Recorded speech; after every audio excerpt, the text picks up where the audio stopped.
What a win for Tennessee basketball on the road at Alabama. Led by about 10 with a couple minutes to go in the first half. Alabama goes on a 12-0 run, takes the lead into the halftime break. Tennessee comes back and then really puts the clamps on statistically the best offense in the country in the second half, and Tennessee comes out of Coleman Coliseum with an 81-74 win. It was a great win, and just watching it unfold, I didn't the sequence you're just referencing there, Eric. The 12-0 run for Alabama to close the first half, and just start slow. It did not feel like Tennessee was getting out of there with a win when it was 58-51. Midway through the second half there, and they just put the clamps on them defensively in a way that I guarantee you Alabama probably doesn't think anybody in the country could do. They hit 3 shots in the last 14 and a half minutes. I mean, it was remarkable, and totally sucked the life out of a building that was rocking and rolling. I mean, that was a hostile environment against a really good offensive basketball team, and man, I mean, Tennessee just absolutely toughed one out. On a night when they weren't, I mean, they scored 81 points, but they weren't particularly good offensively. I think that was maybe more a reflection of pace than Tennessee really shooting the eyes out. But I can't say enough or stress enough, what kind of a statement I thought that was for Tennessee.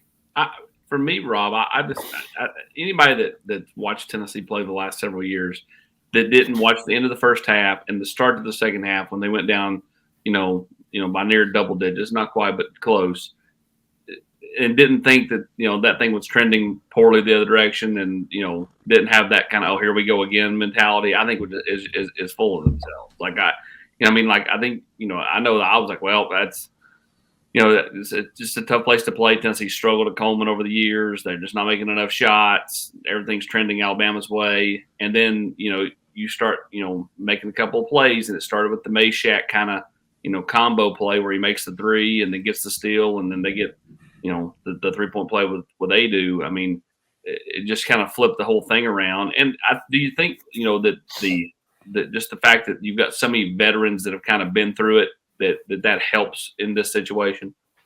Well, I think that's a huge part of it. Withstanding foul trouble, you get your, Tobey picks up his second foul with 12 minutes left. Jonas is already on the bench, with 2 in the first half. By the time that happens with Tobey, Josiah steps up and has 13 rebounds in the game. I mean, I think that's a guy.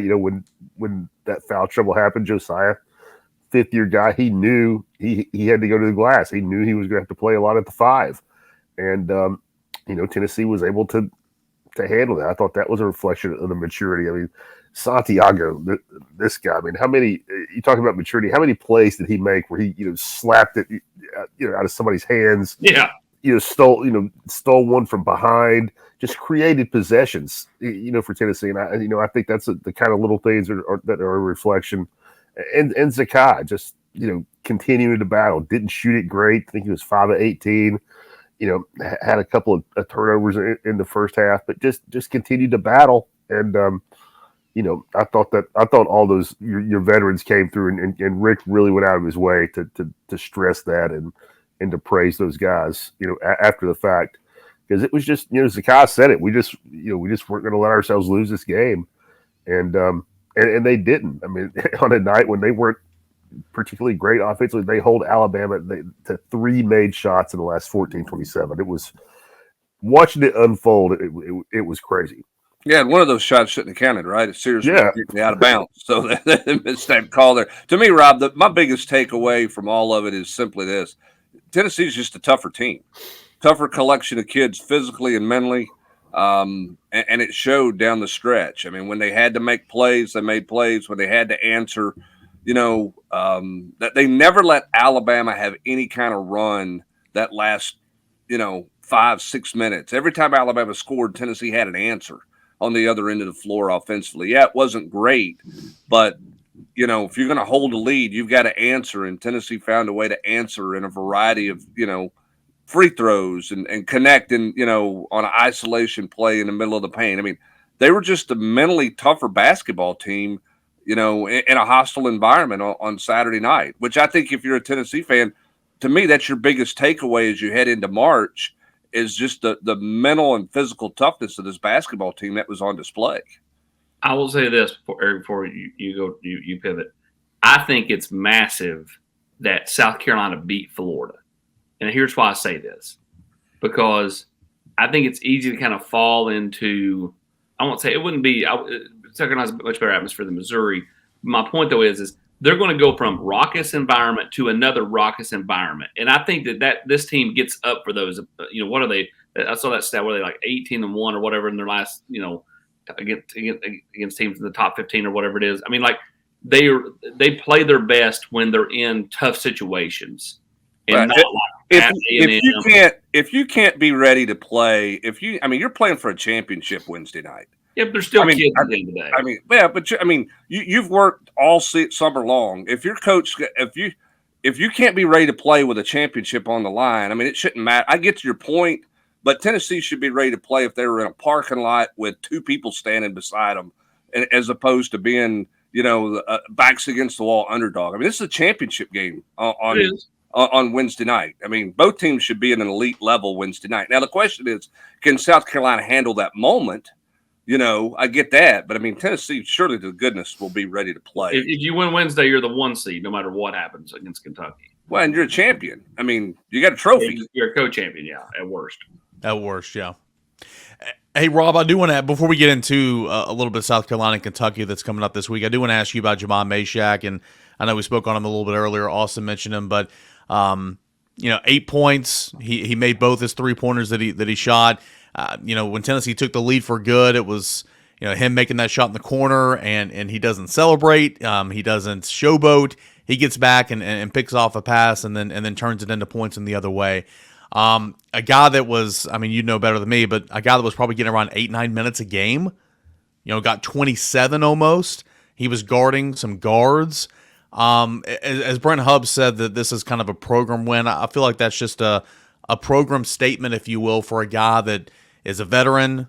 Just don't give up on him. We'll do whatever he can to help the team, and then he's rewarded in a massive game by being a huge difference in the ball game. Tennessee doesn't win that game without Jamon Meshack, hands down. Oh, no question. Now, he's played a little more than 8 or 9 minutes a game. You see, he's up around 15. But your point's well taken. He played 27 minutes. His minutes were going down, I guess is what I'm trying to say. Yeah, he played 10 minutes the game before. Yeah. So he was not, he didn't look like he was on the verge of playing 27 minutes. And you're right. He was big. Mark Sears, scored some points, but he wasn't terribly efficient. And Jemai was a big part of that. Jemai was certainly a factor in what we're talking about. Alabama making three shots in the last 14 and a half minutes, and did a little bit of everything. He had 4 assists, 6 rebounds, blocked a shot. The steal that you just referenced was huge to turn into the Adu bucket that kind of kept that run going. And you say he hit 2 3-pointers, he did, but one of them was massive. There in the second half, it was late in the shot clock in the corner during that little run when Tennessee erased that 8-point deficit. And, I thought he just played with a lot of confidence. And, he competes hard. Coach talks about it a lot, but I think guys do feed off Jemai because he brings a different kind of intensity to the defensive end when he comes. If he's checking in for something, Santi's a great defensive player, but he's different. He's crafty. He's a smart veteran, whereas Jemai can overwhelm some guys with his physicality, especially smaller guards, because he can keep up with them with his quickness. He can bully him with his strength, and he's a real. He's also plays the 5 a little bit in the pinch the other night. He's a super versatile guy that is really valuable. The kind of guy, the kind of role player that really, really good teams have. How difficult is it to, again, turn right back around, go to another hostile environment, and then come back home and play Kentucky? Again, I know we talked about it. You're playing for a championship. You should be getting up for this. It's exciting and all that. But, you're at the end of a regular season. So, the wear and tear's there. Coming off the win against Auburn, coming off a win at Alabama, just from, I guess, an emotional standpoint, how difficult is it? Or is it difficult at all to turn right back around and go right back at it. A really good South Carolina team, and then of course finishing off against Kentucky. A huge week, another huge week ahead for Tennessee basketball. I mean, I think it's really difficult for a lot of teams, but I think it goes back to what Hubbard was just talking about. This team's mental toughness that you saw in the second half at Alabama. I think. I mean, I wanted to touch on this because I think it's really impressive. And last week in this podcast, we were all talking about, man, look at this 4-game close of the season Tennessee's got, with Auburn, Alabama, Kentucky, South Carolina. And I think the kids, young men, you see their maturity and how they didn't look at it as, oh my God, we got this, huge 4-game thing. They take it, it's cliche, but really one game at a time. I mean, I saw Sakai on the SEC Network the other night. Somebody asked him about celebrating, the Alabama win. He's like, we're not celebrating anything. We got to get ready for South Carolina. And I think that's not just coach speak on his part. I mean, I think that's really the way this team, their mentality is. I'll be really surprised if they're not ready. I mean, I'm not guaranteeing a win, but it won't be because it's the third tough game in 8 days or something like that. Robin, I mean, how much harder is this game to play because of style of play? Because, I mean, Alabama, we all know what they wanted to do, right? They want to get up and down the floor. We know Kentucky wants to get up and down the floor. They all want to score. Tennessee, Rick Barnes will tell you at every turn they want to play fast. This is a South Carolina team that likes to limit possessions. They like to work the clock. I mean, how mentally challenging is style of play in this game for Tennessee, particularly on the road? Well, I think it can get frustrating if you're the team that wants to play faster. I mean, that's definitely. I mean, it's always been the case in basketball. I mean, it can, it can frustrate you a little bit. And I think it's imperative that Tennessee. It sounds elementary, but they make shots because Vanderbilt wants to play slow too. Tennessee made a bunch of shots and early in that one the last time out and ran them out of the gym. Now they didn't do that in Nashville, but so I mean, as elementary as it is, just making shots is important because. You do want to get South Carolina out of their comfort zone, which is going to be tougher to do on the road. But we talk about it all the time with this team. And South Carolina got them at home, but Tennessee really can win playing a lot of different styles of basketball. I mean, the second half at Alabama was, as you said, we're just all about toughness. The second half at Auburn was, just an offensive explosion from Dalton Connect. I mean, they can do a lot of different things. So. I expect Tennessee to play well on the road. I mean, I think they'll deal with the style of play, and they can grind if they have to.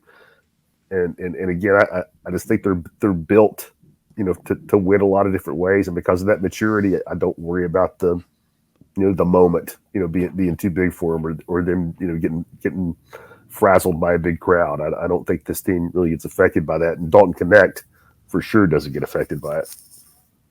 Another huge week coming up. Tennessee at South Carolina, 7 o'clock, and then back home against Kentucky, 4 o'clock on Saturday. Tennessee playing for an SEC championship on Wednesday. If you win one of these next two, you at least get a share of the regular season title, and all the coverage over to Volquest.com from Rob Lewis and Grant Ramey.